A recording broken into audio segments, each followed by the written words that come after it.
Oi, gente! Eu sou a Branca de Neve e no vídeo de hoje a gente vai falar sobre, é claro, o filme mais criticado do ano, Branca de Neve. Por que Branca de Neve live action tem sido tão criticado por tantas pessoas na internet? Primeiramente, gente, esse filme foi alvo de várias brigas nos estúdios, brigas com os atores, entre os produtores e etc. E eu já vou contar pra vocês algumas delas. Mas antes, não se esqueça de se inscrever no canal, ativar o sininho pra não perder nada e, claro, já deixa seu like nesse vídeo, porque aí o YouTube entende que você gostou e vai enviar mais vídeo nosso pra você assistir. Antes de contar pra vocês as tretas e polêmicas envolvendo esse filme, vamos voltar lá para o início de tudo. Branca de Neve e os Sete Anões foi lançado em 1937, isso mesmo, gente, 1937. Branca de Neve estava sendo lançado nos cinemas e foi a primeira animação a aparecer nas telonas. E naquele grande dia de estreia, o Walt Disney não imaginava que o seu filme faria tanto sucesso assim, porque naquela época os filmes, eram sempre feitos por pessoas, eram filmes mesmo. Não existiam animações no cinema, existiam os desenhos que passavam ali na televisão, mas nos cinemas era praticamente impossível ter uma animação. Mas o Walt Disney não imaginava que teria tanta repercussão como teve Branca de Neve. Milhares de atores e atrizes muito famosos lá em 1937 foram convidados para estar presente naquele grande dia, inclusive Charlie Chaplin e a sua esposa. Sim, gente, Charlie Chaplin compareceu à estreia de Branca de Neve e os Sete Anões lá em 37 com a sua esposa. E detalhe, ele gostou pra caramba do desenho, tá? E agora, pra vocês entenderem mais como foi essa grande estreia, eu vou ler um trecho do meu livro pra vocês, Segredos de Walt Disney, falando um pouco sobre como que os produtores desse filme se sentiram ao ver tantos famosos lá. Ken Anderson, falando com o historiador da Disney, Paul Anderson, lembrou-se daquela noite, quando os animadores da Disney, vestidos com smokings, estavam totalmente despreparados para a reação dos famosos. Então, chegou o dia da estreia do filme. Foi uma ocasião solene. Nós todos estávamos vestidos até os dentes para a primeira noite. Estávamos de smoking, todos elegantes, com roupas que não eram nossas. Ficamos por ali tentando escutar o que os bacanas estavam dizendo. E os artistas estavam todos vindo.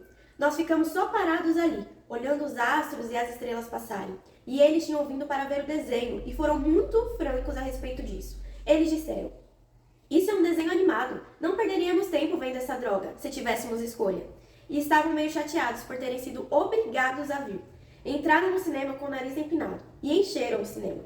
Quando saíram, estavam todos comentando a história. Aliás, não podemos nem sequer começar a descrever o que eles sentiram, porque eles estavam abismados. Ficaram de pé depois que o filme acabou e aplaudiram, e viram que havia se divertido a vera, afinal de contas, e voltaram a ser crianças.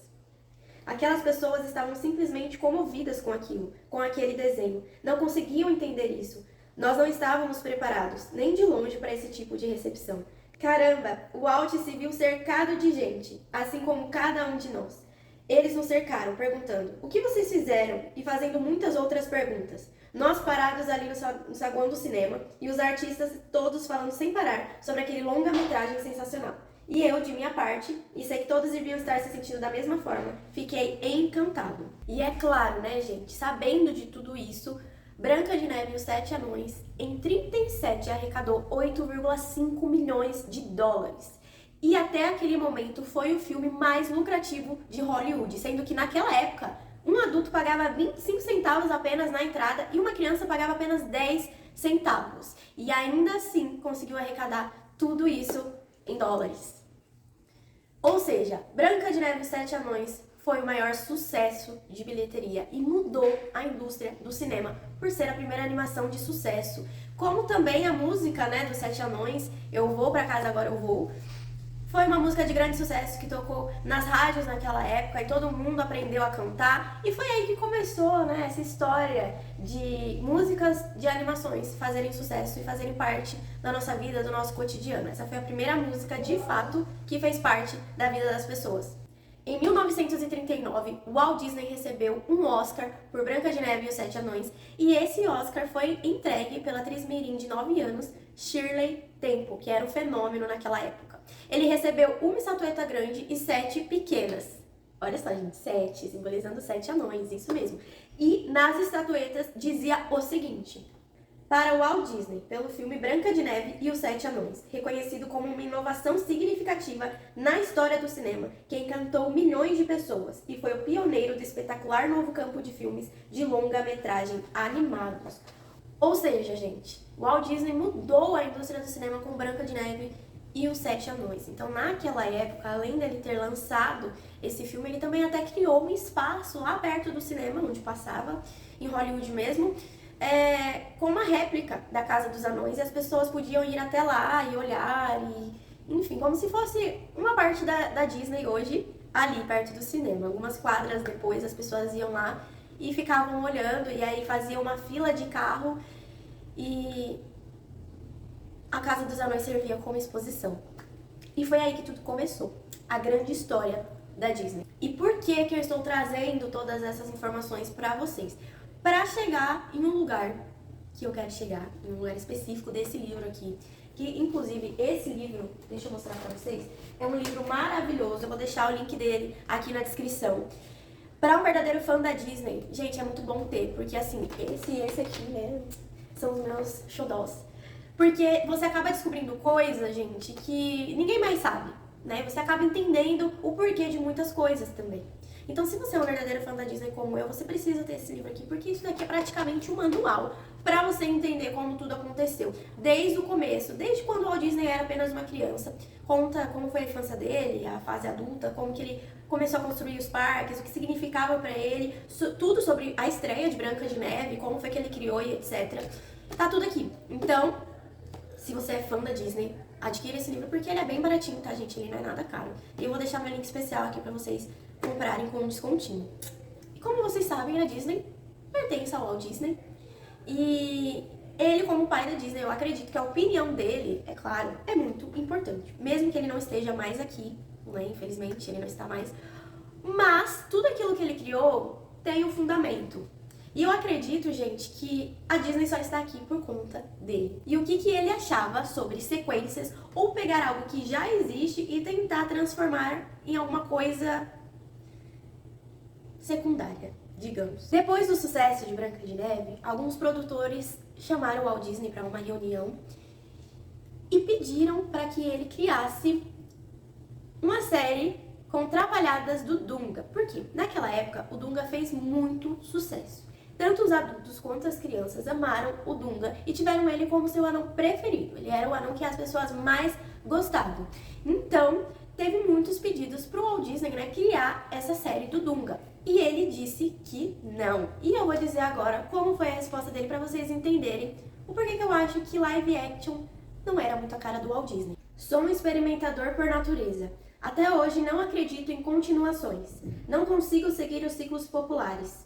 Preciso passar para coisas novas.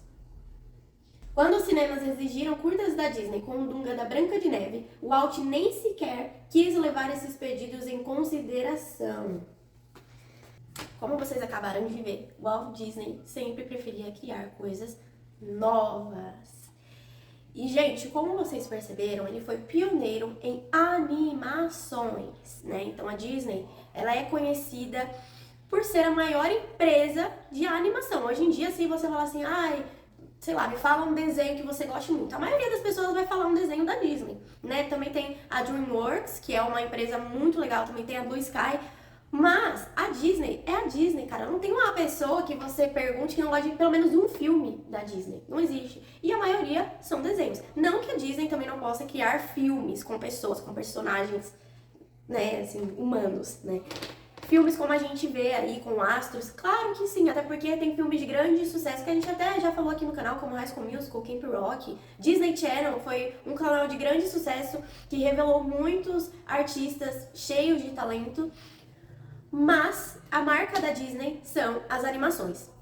E aí, infelizmente, eles começaram, ou felizmente, né, pra alguns, a fazer os live actions. É claro que teve live action, gente, que foi assim, o auge da perfeição. Como, por exemplo, na minha opinião, tá? Aladdin, pra mim, foi um dos live actions, assim, que eu mais gostei. Foi lindo demais, eles foram fiéis, né, à obra original. É claro que eles colocaram ali a Jasmine cantando, colocaram mais a presença dela no filme. Eu achei bacana, achei legal, gostei muito da música dela também, que foi uma música inédita. E aí eles continuaram fazendo isso. Fazendo isso e fazendo isso. Aí teve Mulan também, né? Mulan também não foi um filme assim que o pessoal gostou, não foi um filme que deu bastante dinheiro, né, aí, de bilheteria. Porque eles não colocaram o Mushu e porque eles não colocaram o Li Shang, né? Então eles foram muito radicais e acabaram tirando alguns personagens aí principais, né?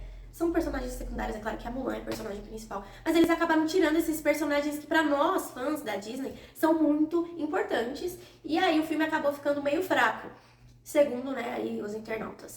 Claro, também não podemos deixar de lembrar de Malévola, que foi um filme muito legal, muito interessante, que conta a história de Malévola. Então, eu nem digo que esse é um live action, porque é uma história completamente inédita, né? No desenho lá da Bela Adormecida, a gente não vê a história da Malévola. Então, pra mim, não é um live action Malévola. E eu gosto bastante, eu achei que ficou muito bom também.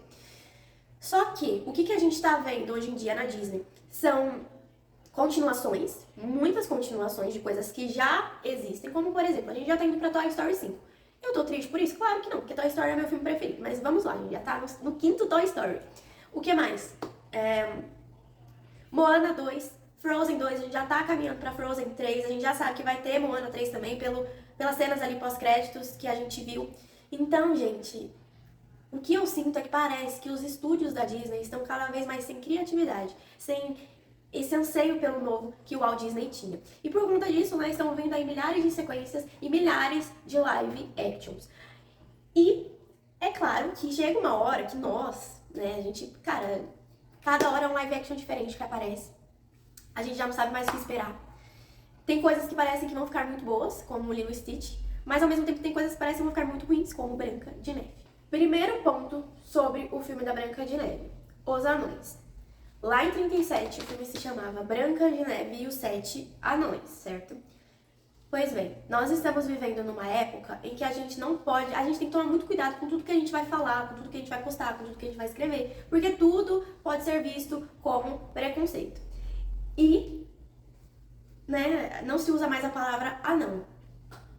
E por conta disso, o ator Peter Dinklage, ele fez um post falando que não achava certo colocarem anões, atores, tá bom? Então, tipo, ele é um ator com nanismo, o Peter Dinklage, ele é um ator muito conhecido, renomado, premiado, e eles iam colocar atores como ele para interpretar os Sete Anões. Mas ele falou que achava que não seria uma boa ideia, que seria um preconceito, que... enfim.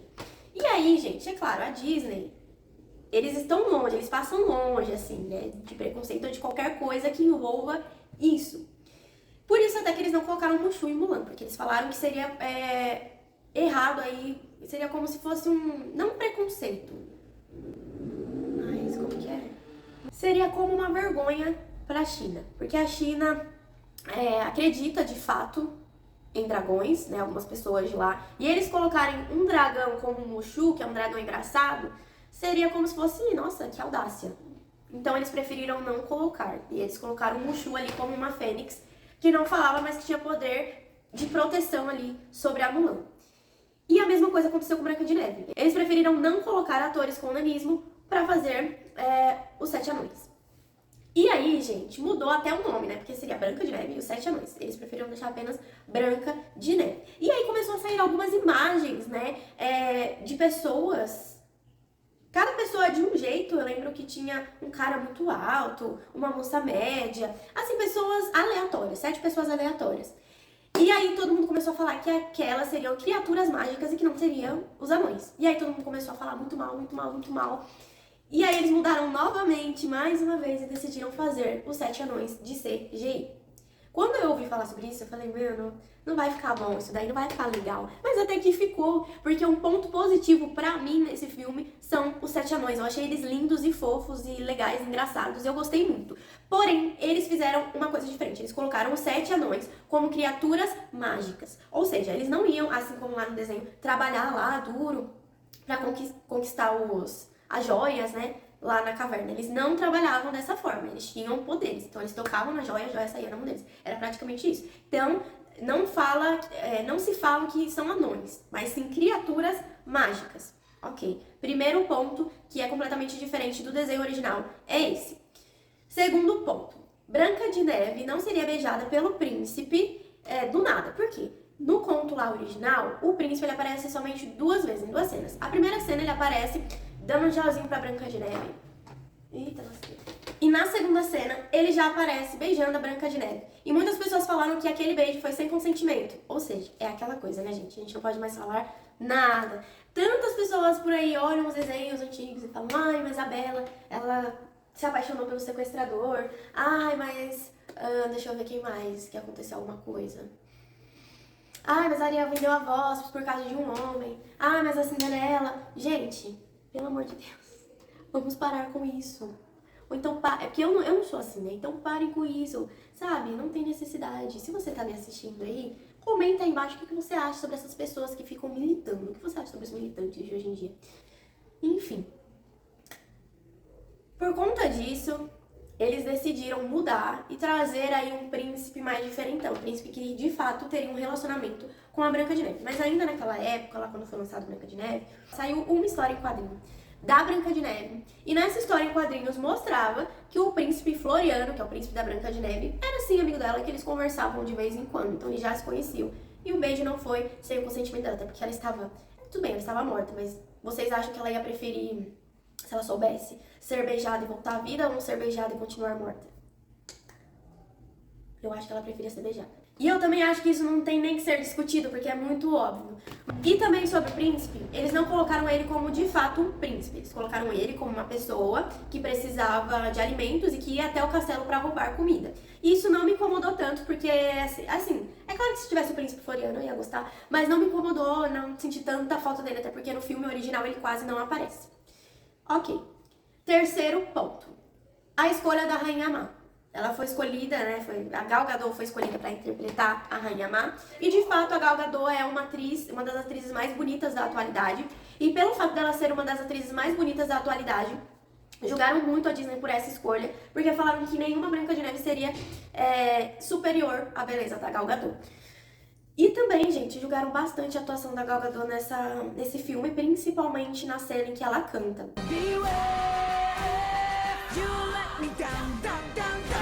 Também achei super esquisita. Assim, sinceramente, gente, eu achei que faltou uma... Sabe? A vilã ali, faltou a Rainha Má ali, sabe? Pra mim, eu tava vendo a Gal Gadot e não a Rainha Má.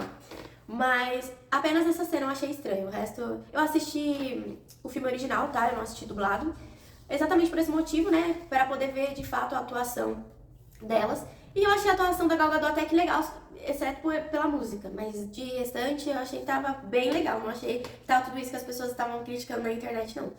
Até porque é super difícil atuar e cantar e dançar e interpretar ao mesmo tempo. Principalmente uma personagem que já existe, que você tem que dar vida a ela. Quarto ponto, a Branca de Neve, que foi a maior polêmica, gente, desse filme. Por que Branca de Neve é latina, como eu? E as pessoas não queriam uma Branca de Neve como a Rachel, né? Elas queriam uma Branca de Neve branca como a neve. E eu confesso que a escolha da Branca de Neve não me incomodou. Assim como também a escolha da Hailey Bailey pra Pequena Sereia também não me incomodou. Claro que, tipo assim, quando a gente pensa em live action, a gente pensa que vai ver a história igualzinha se repetindo no filme. Mas eles não vão fazer mais isso, porque os filmes são muito antigos e hoje os tempos mudaram. Então, como eu já falei aqui, tudo hoje em dia é preconceito, tudo hoje em dia a gente não pode falar, a gente tem que ter muito cuidado. Então, eles vão mudar as histórias, gente. Eles vão mudar, não tem o que fazer. E eles queriam, de fato, uma atriz que fosse latina pra interpretar a Branca de Neve. Porque eu não sei o que tem a ver o fato da pessoa ser latina ou não entendi direito. Mas eles queriam tanto uma atriz latina que eu ouvi falar que eles fizeram um teste até mesmo com a Olivia Rodrigo, gente. Vocês acreditam? Imagina a Olivia Rodrigo de Branca de Neve, meu Deus do céu. Ia ser engraçado, né? Mas enfim, ela é uma ótima atriz também, uma ótima cantora.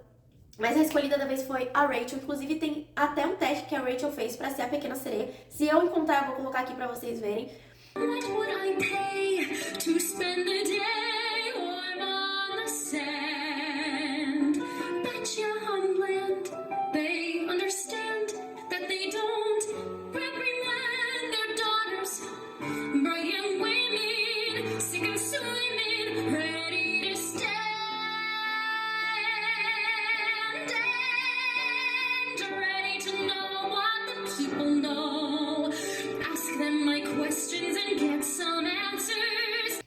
depois disso, né, depois desse teste que ela fez pra Pequena Sereia, que ela também foi muito bem, ela acabou sendo contratada pra ser a Branca de Neve. E aí ela lançou algumas músicas inéditas, as músicas até que foram bem legais, eu gostei. Eu só não gostei da música da Gal Gadot mesmo. A música da Gal Gadot pra mim, assim, não dá pra escutar. Mas de restante eu achei até que interessante. E, gente, a Rachel, ela não gostava do filme da Branca de Neve, que também causou muita discórdia por aí. Porque como que a Branca de Neve não gosta da Branca de Neve? Tipo assim, não faz o menor sentido, né? Então, ela falou que ela só assistiu 2 vezes Branca de Neve. Uma quando ela era pequena e ela teve muito medo, e outra quando ela tinha 17 anos e ela achou muito estranha a história. E ela não gostou tanto, né? Era uma das histórias preferidas dela, que ela estava feliz porque a história tinha sido meio que mudada, né? Então, quando ela teve essa fala, os fãs da Disney, obviamente, ficaram muito nervosos com a escolha da Disney, né? Tipo, como que vocês escolhem uma pessoa que não gosta da princesa pra interpretar a princesa? Então, essas polêmicas começaram muito antes do filme ser lançado. Como também teve a polêmica entre a Gal Gadot e a Rachel, né? Que uma apoiava a Palestina e a outra apoiava Israel, e elas acabaram tendo uma breve discussão. Não foi uma discussão, foi uma troca de farpas numa rede social aí, no X, antigo Twitter. E, enfim, depois disso ficou um clima super chato, né? A gente conseguia perceber isso, percebemos isso até no Oscar, na cerimônia do Oscar. Acho que foi o Oscar. Não lembro muito bem, gente, se foi o Oscar, eu acho que foi. Provavelmente foi. Mas elas entraram, tipo, sem conversar uma com a outra, sem olhar uma na cara da outra. Foi bem esquisito, tá?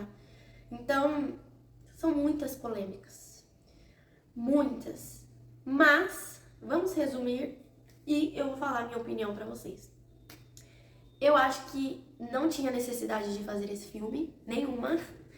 Acho que a Branca de Neve, ela já é o suficiente, lá de 37. Já é algo assim que é uma grande coisa, sabe? Não precisava fazer uma coisa melhor que isso, ou superior a isso, ou enfim, não precisava. Não tinha necessidade de fazer um live action de Branca de Neve, necessidade nenhuma.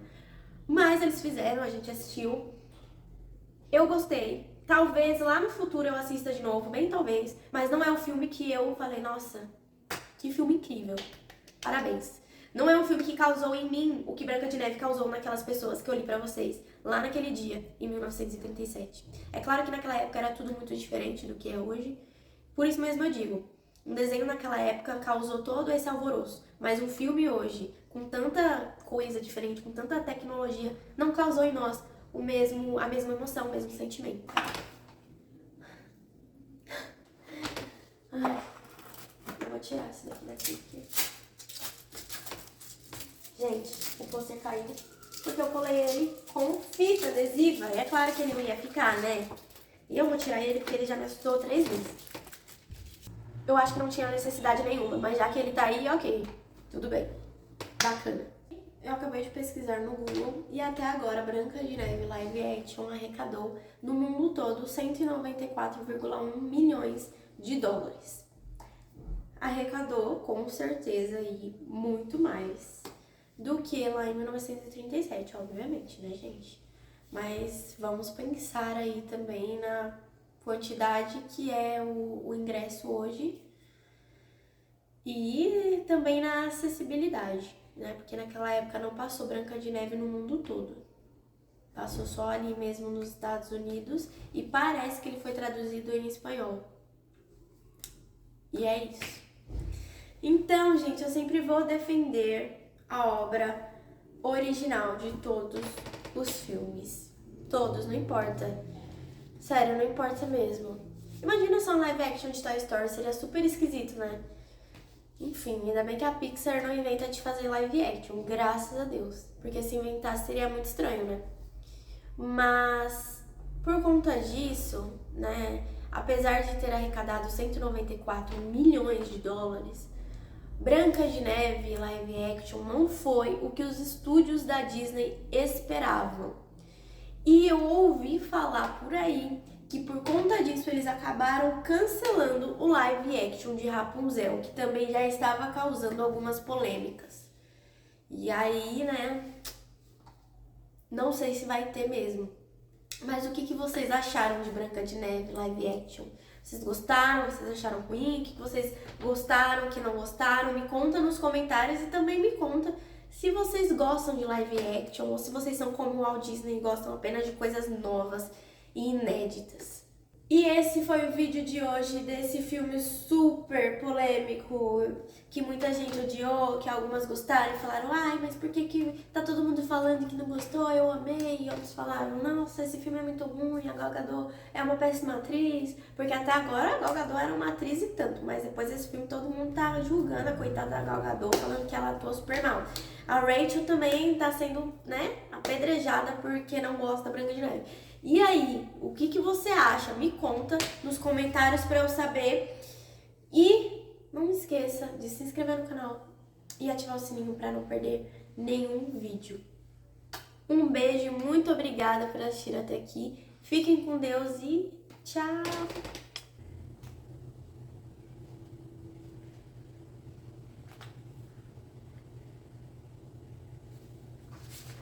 Foi meio